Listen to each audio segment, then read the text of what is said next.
อยู่ที่นี่ผมกำชับมาแล้ว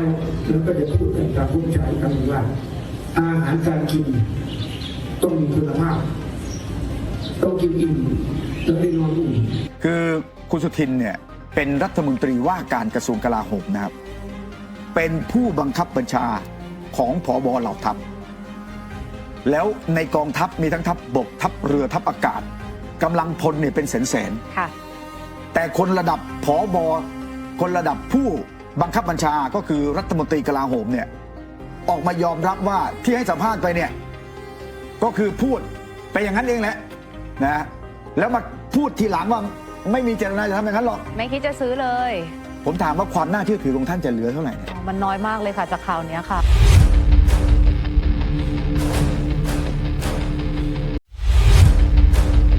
ว่าจะยังไม่จบเพราะว่าล่าสุดค่ะคุณภูมิธรรมเวชยชัยรองนายกรัฐมนตรีและรัฐมนตรีว่าการกระทรวงพาณิชย์โพสต์ข้อความผ่านทาง Facebook ร่ายยาวเลยนะคะคุณภูมิธรรมเนี่ยบอกว่าอยากให้ทุกคนใช้ข้อมูลใช้ความรู้มาวิจารณ์ข้าว10 ปีเพื่อประโยชน์ของประเทศดีกว่าใช้จินตนาการนำความจริงก็ยังย้ำคำนี้อยู่นะคะแล้วหลังจากนั้นก็ไล่เลียงมานะคะว่าข้าวที่ไปตรวจสอบเนี่ยจากรายงานข่าวมีคนอ้างว่าเอาข้าวบางอย่างที่เป็นตัวอย่างที่เก็บมาจากโกดังที่จังหวัดสุรินทร์เอาไปตรวจแล้วเจอสารก่อมะเร็งจากการตรวจสอบเนี่ยพบว่าข้อเท็จจริงคือตั้งแต่ในอดีตมาจนถึงปัจจุบันไม่เคยมีการตรวจสอบพบว่าข้าวของรัฐที่เอาออกมาประมูลมีการปนเปื้อนในระดับที่เป็นอันตรายต่อสุขภาพไม่เคยมีการรายงานจากการวิเคราะห์วิจัยว่าการเก็บข้าวจำนวนปีการเก็บจะทำให้เกิดสารพิษแล้วคุณภูมิธรรมก็ยืนยันว่ากระบวนการทุกอย่างในวันนั้นเนี่ยถูกต้องมีสื่อมวลชนเป็นตัวแทนสารก่อมะเร็งที่อ้างส่วนใหญ่มันจะพบในรำข้าวแต่ถ้าเกิดว่ามีการประมูลแล้วต้องมีการปรับปรุงมีการขัดสีแล้วย้ำว่าในฐานะที่เป็นรัฐมนตรีว่าการกระทรวงพาณิชย์ย้ำเจตนาว่าเจตนาตนเองเนี่ยเพียงต้องการเอาข้าวที่มันค้างอยู่ในโกดัง2 โกดังสุดท้ายออกมาประมูลเพื่อให้มีรายได้กลับคืนคลังดีกว่าปล่อยให้ค้างเน่าๆจนไม่มีราคานะคะแล้วก็ยังบอกด้วยว่าต้องการสะสางปัญหาที่ค้างอยู่อย่างโปร่งใสเท่านั้นกระแสข่าวที่ออกมาให้ร้ายยังขาดกระบวนการเข้าใจไม่ว่าจะเป็นเรื่องของการเก็บข้าวก็ยังไม่เข้าใจการประมูลการตรวจสอบคุณภาพข้าวและการส่งออกถูกแปลเจตนาเป็นอื่นแล้วใช้อคติแบ่งฝักแบ่งฝ่ายมาด้อยค่าคุณภาพข้าวไทยก่อให้เกิดกระแสความไม่ไว้วางใจในสินค้าคุณภาพของข้าวไทยแล้วตอนท้ายคุณภูมิธรรมระบุแบบนี้นะคะว่าเสนอให้ใช้ข้อมูลและความรู้ที่ถูกต้องวิเคราะห์อย่างเป็นธรรมว่ากระบวนการซื้อขายข้าวที่จะนำมาประมูลเนี่ยมันเป็นไปตามระบบและกระบวนการที่ควรจะเป็นแบบนี้มันจะเป็นผลดีกับประเทศชาติมากกว่าหรือเปล่าเพราะกระบวนการตรวจสอบตามระบบที่มีความน่าเชื่อถือจะเป็นไปตามหลักสากลอยู่แล้วเรื่องข้าว10 ปีหากมีการวิจารณ์โดยใช้อคติทางการเมืองและจินตนาการมาชี้นำความจริงเนี่ยมันจะกลายเป็นการด้อยค่าข้าวไทยแล้วทำให้ประเทศชาติเสียโอกาสทุกคนคงไม่อยากสร้างวัฒกรรมเปลี่ยนข้าวดีเป็นข้าวเน่าแล้วทำให้รัฐเสียประโยชน์มหาศาลอย่างที่เป็นมาอันนี้คือโพสต์ Facebook นะฮะย้ำอีกครั้งหนึ่งหลังจากที่อาจารย์ออสนะซึ่งเป็นนักเคมีได้มีการเปิดเผยผลการตรวจสอบนะโดยอ้างว่าเอาข้าวเนี่ยมาจากนักข่าวให้มาแล้วจากนั้นก็ส่งให้ทีมงานใช้แลบของภาครัฐนั่นแหละแห่งหนึ่งตรวจสอบแล้วก็การตรวจสอบนั้นตรวจสอบ3 ครั้งครั้งที่1มีอัลฟาท็อกซินไม่เกินมาตรฐานครั้งที่2ไม่เกินมาตรฐานแล้วมาครั้งที่3เกินมาตรฐานนักวิทยาศาสตร์ลงความเห็นว่าครั้งหนึ่งเกินถือได้ว่าอยู่ในเกณฑ์ที่อันตรายอัลฟาท็อกซินคือสารที่องค์การอนามัยโลกเห็นว่าถ้าหากกินประจำเนี่ยต่อเนื่องเนี่ยจะเป็นมะเร็งแล้วความร้อนก็ทำลายไม่ได้ด้วยเพราะฉะนั้นนั่นคือที่มาที่ไปแต่วันนี้คุณภูมิธรรมบอกว่าไม่เคยมีการตรวจสอบพบอย่างนั้นมาก่อนก็เพราะว่ายังไม่เคยมีการตรวจสอบโดยภาครัฐอย่างเป็นทางการพบแบบนั้นแต่ทีนี้มันมีเหตุอันควรสงสัยไงทำไมเรียกว่าเหตุอันควรสงสัยก็เพราะว่าซาวน้ำกว่า15 รอบถึงสามารถเอาไปหุงกินถ้ามันปกติจริงเนี่ยมันไม่ต้องซาวน้ำเยอะขนาดนั้นบางคนบอกมันมีกลิ่นนะกลิ่นแปลกๆแล้วก็2 สภาพกายภาพของข้าวนะมันก็เห็นอยู่ เพราะฉะนั้นมันมีเหตุอันควรสงสัยหรือไม่อันเนี้ยภาครัฐนี่ควรตรวจสอบ ค่ะ แล้วผมจำได้วันก่อนนายกรัฐมนตรีก็พูดแล้วว่ายินดีให้ตรวจสอบ ค่ะ โดยหน่วยงานรัฐนะที่อาจจะไม่ใช่หน่วยงานรัฐ แต่เป็นหน่วยงานที่เชื่อถือได้ ค่ะ นะจริงๆเนี่ยก็ควรจะตรวจสอบอยู่แล้วนะแต่ว่าวันนี้ท่านรัฐมนตรีพาณิชย์นะท่านรองนายกเนี่ยก็มาโพสต์ซ้ำนะยืนยันว่ามันไม่เคยมีเรื่องแบบนี้มาก่อนนะแล้วก็บอกว่ากระทรวงพาณิชย์ไม่มีอำนาจไปกำหนดว่าเอกชนที่ชนะประมูลจะนำไปใช้ประโยชน์อย่างไร เท่าที่ทราบนอกจากส่งออกในตลาดแอฟริกาใต้แล้ว ยังมีโรงงานกลั่นสุราเขาก็สนใจนะแล้วก็การเปิดให้พิสูจน์ข้าวครั้งนี้เจตนาต้องการสะสางข้าวนะจริงๆอันนี้ผมขออนุญาตให้ความมูลเพิ่มเติมนะคือมันสามารถกำหนด VTOR ได้อยู่แล้วว่าต้องการให้เขาเอาไปทำอะไรถ้าต้องการบล็อกเลยให้ส่งออกอย่างเดียวก็ทำได้ครับก็ระบุไว้เลยว่าไอ้คนประมูลมาเนี่ยมันต้องส่งออกอย่างเดียวนะดีไม่ดีกำหนดได้ด้วยซ้ำว่าเดี๋ยวส่งมอบข้าวที่หน้าท่าเรือยังทำได้เลยหรือประมูลให้เอาไปเฉพาะภาคอุตสาหกรรมไม่ว่าจะเป็นพลังงานหรืออาหารสัตว์ก็ทำได้แต่ตอนนี้สิ่งที่ควรทำคือตรวจคุณภาพข้าวซึ่งไม่ใช่การกินโชว์การกินโชว์เนี่ยมันเป็นวิธีการทางการตลาดมันพิสูจน์ได้อย่างเดียวคือพิสูจน์ความเชื่อมั่นของคนกินที่มีต่อข้าวกรณีนี้คือพิสูจน์ความเชื่อมั่นของท่านรองนายกที่มีต่อข้าวเท่านั้นเองซึ่งคือความเชื่อมั่นส่วนตัวของท่านรองนายกท่านจะเชื่อก็เชื่อไปแต่คนอื่นเขาไม่เห็นว่ากินไม่กี่คำแล้วจะเชื่อได้เขาก็มีสิทธิ์ที่จะไม่เชื่อไงต่างจากการส่งแลบอะนะดีที่สุดมาตรฐานสากลก็คือต้องตรวจทางวิทยาศาสตร์ครับแล้ววันนี้รัฐมนตรีสาธารณสุขนะคุณสมศักดิ์เทพสุทินวันนี้ให้สัมภาษณ์ที่หลายฝ่ายเรียกร้องให้กรมวิทยาศาสตร์การแพทย์ตรวจคุณภาพข้าว10 ปีในโกดังที่สุรินทร์เนี่ยนะนักข่าวถามคุณสมศักดิ์บอกว่าไอ้เรื่องนี้กระทรวงพาณิชย์ต้องทำหนังสือส่งมาอย่างเป็นทางการไม่ใช่แอบเก็บตัวอย่างมานะเพราะฉะนั้นถ้าจะมีการตรวจสอบเรื่องนี้ต้องส่งตัวอย่างมาอย่างเป็นทางการซึ่งอันเนี้ยมันอยู่ที่ทางกระทรวงพาณิชย์ถ้ากระทรวงพาณิชย์ร้องขอมาทางกระทรวงสาธารณสุขโดยกรมวิทยาศาสตร์การแพทย์ยินดีตรวจพิสูจน์ให้ส่วนรัฐมนตรีกลาโหมฮะบิ๊กทินค่ะคุณสุทินคลังแสงวันนี้ก็ให้สัมภาษณ์ย้ำเพราะก่อนหน้านี้มีดราม่าไงคะกองทัพจะร่วมประมูลแล้วซื้อข้าวไปให้กับกำลังพลทหารเกณฑ์จริงหรือเปล่าวันนี้รัฐมนตรีสุทินย้ำอีกครั้งว่านั่นเป็นการพูดเพื่อสร้างความเชื่อมั่นให้กับรัฐบาลเท่านั้นค่ะผมเรียนให้ความมั่นใจอย่างว่าอยู่ที่นี่ผมกำชับมาแล้วก็จะพูดกันตามผู้ชายคำว่าอาหารการกินต้องมีคุณภาพต้องกินอิ่มแล้วได้นอนอุ่นแล้วอาหารต้องมีงบประมาณที่จัดให้มาเนี่ยคิดว่าเพียงพอแล้วเราก็จะตรวจสอบดูว่าถ้าซื้ออาหารจัดอาหารให้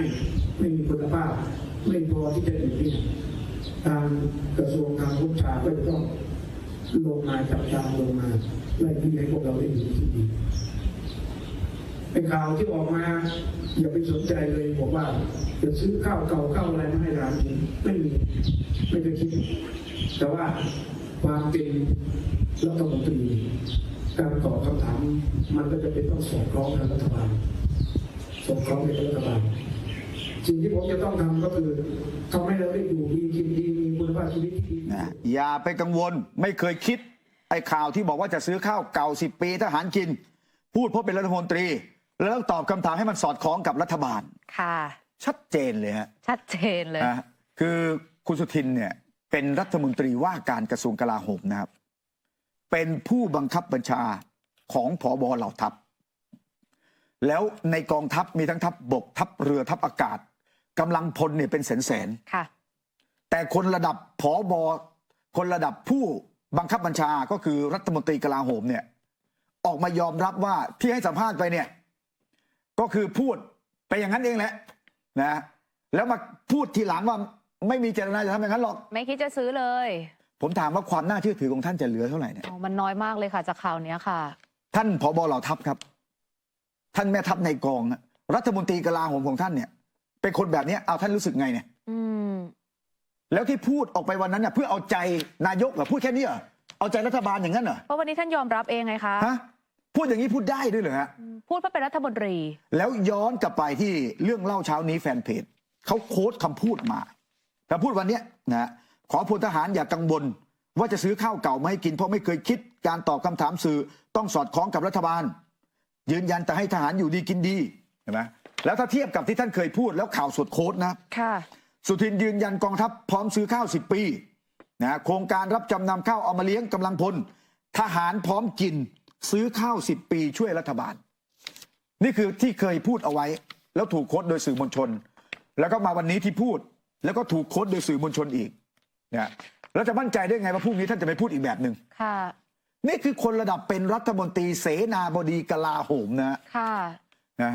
พูดแบบนี้เขาเรียกว่าไม้หลักปักลอยนะคือโลเลไปมานะอ้างว่าพูดเพราะเป็นรัฐมนตรีในรัฐบาลยิ่งเป็นรัฐมนตรีในรัฐบาลเนี่ยมันยิ่งจะต้องพูดให้มันชัดเจนต้องน่าเชื่อถือแล้วสำคัญก็คือควรหรือไม่ที่จะไปการันตีว่าเอ้ยเสมือนหนึ่งไปช่วยว่าการันตีว่ามันกินได้นี่ทหารก็ยังพร้อมจะซื้อกินแล้วถ้าเกิดว่าเอ้ยถ้าอย่างนั้นทหารกินได้ชาวบ้านก็กินได้แล้วเอาไปขายในประเทศท่านจะว่ายังไงท่านจะรับผิดชอบยังไงจากการที่ท่านไปช่วยการันตีเขาอะนะแต่อย่างไรก็ตามปรากฏว่าวันนี้มีข้อมูลเพิ่มเติมออกมาอีกค่ะคุณวิรังรองทัพพรังสีฮะวันนี้ได้มีการโพสต์แจ้งข้อมูลว่าได้มีการร้องต่อสภาองค์กรผู้บริโภคนะโดยทำเป็นหนังสือร้องเรียนผ่านออนไลน์นะเข้าระบบนะไม่ใช่ว่าร้องที่หน้าเฟซตัวเองนะไปเข้าระบบเลยมีแบบฟอร์มรับเรื่องร้องทุกข์ออนไลน์สภาองค์กรของผู้บริโภคนะเนี่ยแล้วก็อ้างข้อมูลจากดร.วีรชัยนั่นแหละครับที่ได้มีการตรวจพิสูจน์เบื้องต้นว่าระดับของสารอัลฟาท็อกซินหรือสารก่อมะเร็งเนี่ยมันอยู่ระดับอันตรายพบ1 ใน 3อันที่ตรวจนะจึงเรียกร้องนะให้สภาองค์กรผู้บริโภคดำเนินการนะเพื่ออะไรบ้าง1ตั้งคณะกรรมการขึ้นมาตรวจสอบคุณภาพมาตรฐานเรื่องนี้แล้วก็2ให้ยับยั้งการประมูลแล้วก็3ถ้าพบว่าเป็นข้าวคุณภาพดีนะวางแผนกระบวนการประมูลนะว่ามันจะไปขายที่ไหนจะส่งออกหรือจะยังไงให้มันปลอดภัยต่อผู้บริโภคนะส่วนถ้าพบว่าเป็นข้าวเสื่อมคัดค้านครับอย่าประมูลแม้แต่จะเอาไปทำอาหารสัตว์เพราะถ้าเป็นอาหารสัตว์มันก็ยังมีผลต่ออาหารที่อยู่ในรูปของเนื้อสัตว์ตามมาด้วยนะจึงได้มีการทำหนังสือร้องต่อสภาองค์กรผู้บริโภคอันนี้คือภาคประชาชนนะแล้วสวฮะวันนี้สวสมชายแสวงการวันนี้ได้มีการโพสต์ข้อมูลนะยิ่งตรวจสอบลึกยิ่งพบเงื่อนงำนะจำนำข้าว10 ปีไม่เน่าจริงๆหรือได้มีการเปิดเผยรายงานของสำนักงานตรวจเงินแผ่นดินที่ตรวจสอบการเก็บรักษาข้าวขององค์การคลังสินค้าหรืออคส.ระบุว่ามันย่อมตรงไปตรงมาและน่าเชื่อถือที่สุดเพราะต้องออกตรวจสอบพื้นที่ทุกโกดังคลังเก็บข้าวจริงแล้วเป็นรายงานที่ออกมาแล้วตั้งแต่ก่อนหน้านี้เป็นลายลักษณ์อักษรอ่านรายงานนี้แล้วจะเห็นพิรุษข้าว2 โกดังนี้ที่เรียงตั้งไว้อย่างสวยงามคือวันที่เขาไปตรวจเนี่ยที่นำสื่อเข้าไปเนี่ยเรียงตั้งอย่างสวยงามเป็นระเบียบเรียบร้อยผิดปกติทั้งที่กองที่เก็บเอาไว้นาน10 ปีเนี่ยนะทั้งที่เก็บเอาไว้นาน10 ปีเนี่ยรายงานสตงเนี่ยชัดเจนว่าตอนตรวจนับข้าวเนี่ยตรวจนับไม่ได้ในปี65-66เพราะข้าวนะมีลักษณะเน่าและล้มกองนะคำถามนี้ข้าวกองนี้มาได้อย่างไรอันนี้ต้องพิสูจน์ให้เห็นถึง DNA ใครโกหกใครปาหีการเมืองความจริงมี1 เดียวแล้วสวสมชายก็แนบเอารายงานของสตงบางส่วนนะฮะรายงานที่ว่าเนี่ยเดี๋ยวลองดูรายงานนี้ที่ขีดเส้นใต้เอาไว้มีการตรวจนะเมื่อปี65นะพบว่าสินค้าคงคลังไม่อยู่ในสภาพที่จะตรวจนับได้โดยสภาพของสินค้าเป็นข้าวเปียกน้ำและข้าวกองล้มซึ่งกิจการไม่สามารถตรวจนับและรายงานผลการตรวจนับสินค้าคงเหลือตามสภาพที่แท้จริงของสินค้าคงเหลืออย่างครบถ้วนเนี่ยมีการระบุเอาไว้แต่ทำไมณปี67พอพาสื่อไปถ่ายรูปมันเรียงเป็นระเบียบเรียบร้อยหมดเลยมันเป็นไปได้หรือไม่เห็นไหมฮะแล้วถ้าเทียบกับภาพไงภาพที่วันพาสื่อไปนะ มันเรียงตั้งนะ สวยงาม เรียบร้อยเห็นไหมฮะแล้วถ้าเทียบกับภาพโกดังอื่นนะทีนี้ไปดูภาพโกดังอื่นที่แนบมาฮะข้าว10 ปีโกดังที่กำแพงเพชรเนี่ย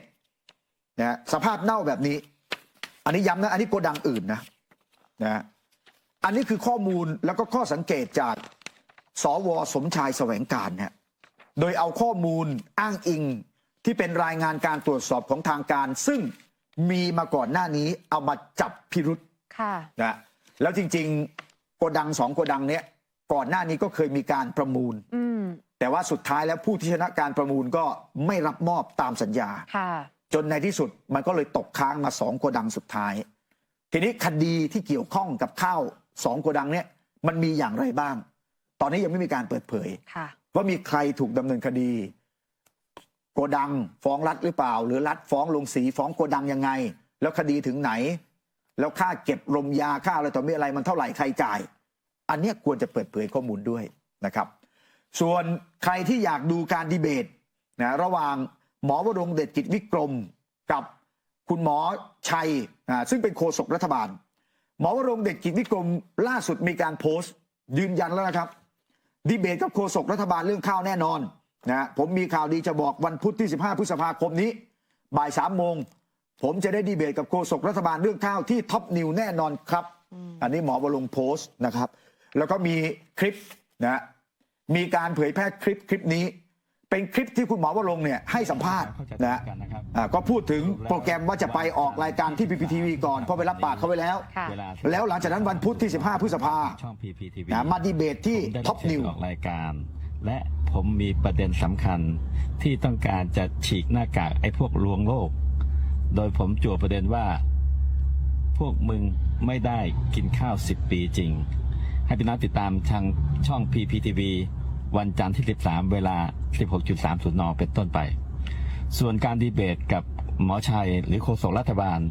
ได้รับการประสานจากทางท็อปนิวว่ายืนยันจัดเหมือนเดิมนะครับพี่น้องยืนยันจัดเหมือนเดิมซึ่งผมกับหมอชัยจะมาถกกันหรือมาดีเบตกันในเรื่องข้าว10 ปีเราเจอกันที่ช่องท็อปนิววันพุธที่15 พฤษภาคมนี้เวลาบ่าย 3 โมงเป็นต้นไปเช่นกันครับติดตามนะครับพี่น้องครับอันนี้หมอวรงค์ยืนยันนะฮะทั้งโพสต์แล้วก็ทั้งอัดคลิปยืนยันแล้วก็ล่าสุดที่บอกว่าไปออกโทรทัศน์ช่อง PPTV เนี่ยหัวข้อเปิดหลักฐานปาหี่กินข้าว10 ปีภูมิธรรมกินจริงไหมนะฮะหมอวรงค์เนี่ยตั้งข้อสงสัยว่ามันมีเอกสารสตง.ปี 65 67นะว่าไม่สามารถตรวจนับได้ไอ้ข้าวที่ยังอยู่ในโกดังของรัฐเนี่ยเพราะมันเปียกแล้วมันกองล้มอย่างที่เราให้ดูเอกสารที่สว.สมชายเนี่ยโพสต์ไปแต่ว่าออกรายการเนี่ยคุณหมอวรงค์ไปนั่งอยู่ในสตูนะแล้วก็จะมีความเห็นจากทางอดีตเจ้าของโรงสีนะออกมาแย้งนะคุณหมอวรงค์บางช่วงบางตอนบอกว่ามันมีการยัดไส้มาตั้งแต่สมัยรัฐบาลยิ่งลักษณ์คุณยอมรับว่าข้าวไม่ได้มาตรฐานคุณพูดเองเพราะมาตรฐานมันคือหอมมะลินะแล้วคุณพูดเองว่าเป็นข้าวขาวราคามันต่างกันแสดงว่ามันมีการทุจริตใช่ไหมนะแล้วก็ตั้งข้อสังเกตว่าไอ้ข้าวเนี่ยที่สตง.เคยตรวจสอบแล้วมันกองล้มมันไม่สามารถประเมินได้แล้วอยู่ๆพอรัฐบาลชุดนี้เข้ามาแล้วก็นัดหมายสื่อไปถ่ายภาพไปตรวจเพื่อที่จะกินโชว์ทำไมมันวางเรียงอย่างสวยงามนะอันนี้ก็เป็นข้อสังเกตที่หมอวรงค์เนี่ยกำลังสงสัยว่าไอ้ข้าวที่กินโชว์เนี่ยที่อ้างว่า10 ปีเนี่ยมัน10 ปีจริงหรือเปล่าแต่กองมันดูสวยเลยนะนี่อันนี้คือข้อสังเกตเพิ่มเติมของหมอวรงค์เดชกิจวิกรม